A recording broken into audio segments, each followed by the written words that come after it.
I have often observed that hypocrisy is an equal opportunity employer.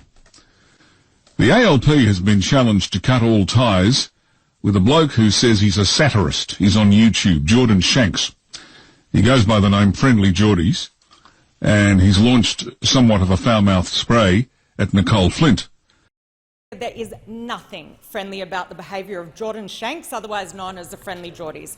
Friendly Geordies depicted Lee Sales as a rat, Lisa Wilkinson a monkey, Gina Reinhardt a pig, Deb Frecklington a cockroach, called Julie Bishop the most evil-looking woman on the planet, stated if Gladys Berejiklian was in the animal kingdom, she'd be a penis snake, and called me a whiny little bitch and one of the lowest forms of life there is.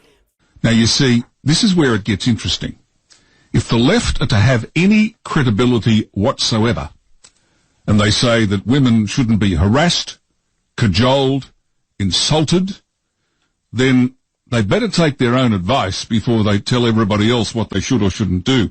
We have this interesting divide in Australia, where if you're a conservative and you're female, somehow you don't deserve the respect that you might get if you're on the other side of the political ledger. Now, you see, that's rubbish. I don't understand why civility can't be across the board. It doesn't cost anything, but I don't know, maybe it's beyond certain people. But let's talk to Federal Senator for New South Wales who's copped it, Holly Hughes.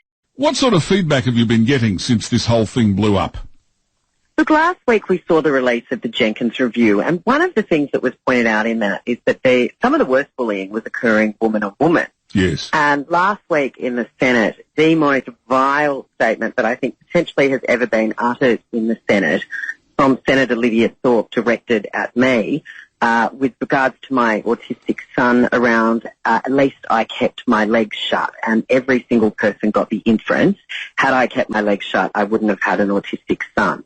Now, where the hypocrisy sets in is there has been deathly silence from multiple parts of the media. Senator Thorpe has certainly not apologised in any personal way to me, and I have not spoken to anyone in the Greens other than Jordan Stewart-John, who I work with on a number of committees, and was horrified. And in fact, Adam Bant said if I want an apology, I can go to him. But when it comes to the ALP and their hypocrisy, Tanya Plibersek, when she was asked to comment on it, her first statement was, if it's true. Well, there was no doubt to the veracity because Senator Thorpe apologised in the Senate. But the ALP still came out with, if it's true, and again, was not reached out to by any woman in the ALP. I had 2 male House of Reps members from the ALP and 1 senator reach out to suggest their disgust with it, but no one else. And then yesterday, I won't even mention him, you've said his name. Tanya Plibersek has hosted this person who did this video at her mother's house. Well, clearly we have different standards over the people we'd like to introduce to our mother. I understand Christina Keneally has appeared on his show. It is time for the ALP to come out and disassociate themselves from this person, to no longer take part in his rubbish videos and to call him out for what he is, and it is a sexist, misogynist tirade that he just conducted on Nicolle Flint. Now, I'm an old Adelaide girl. I spent the first 10 years of my life living in Boothby, and the assaults and attacks that have been occurring over the years on Nicolle Flint have been next level. And time and again, we get total silence from the ALP. I asked the Leader of the Opposition, where was he and where was his predecessor and where were the senior Labor women when Get Up, Labor and the union supporters chased, harassed and screamed at me everywhere I went in the lead up to the 2019 election. Here's a quote from former Deputy Leader Tanya Plibersek from January 2019. So in the lead up to the last federal election, women deserve to be safe and valued at home, on the streets, in our workplaces and in everything they do. And a quote from Senator Penny Wong. Of course bullying and intimidation in any workplace are unacceptable. Senator Wong responded to my committee evidence by attacking me.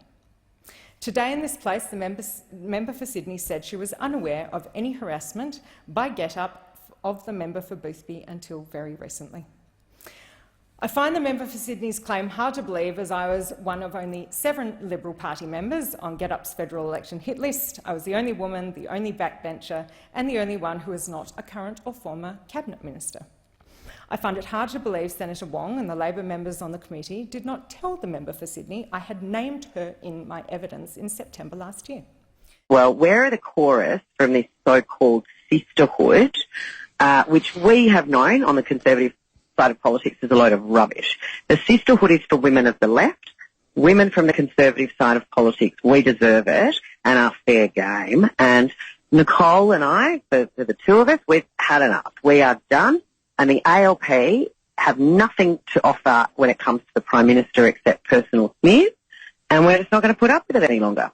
So when you say you're not going to put up with it, what does that mean? What happens now? Well, I might talk to you a lot more. I'm going to keep calling this out every time it happens. Let me tell you a little secret. The public now, and I read this, and gee, from all the emails I've looked through this year, what the public want is play the ball, not the man. And Wouldn't again, that be nice? Yeah, but I think that's got to start happening a lot more next year. Well, absolutely. And, I made a speech in the last day of Parliament, and honestly, because I had had the comment directed at me on the Wednesday night, so on Thursday when I spoke after question time, I honestly called the ALP out, like, read the room, guys. Minister Hunt was answering a question for the member for Chisholm. An ALP member screamed across the chamber, "Go and get a room." Well, we know you can't read it. Someone screamed out, "Go and get a room," to Minister Hunt when he was answering a question from Gladys Liu. Seriously, have you been sleepwalking through this week?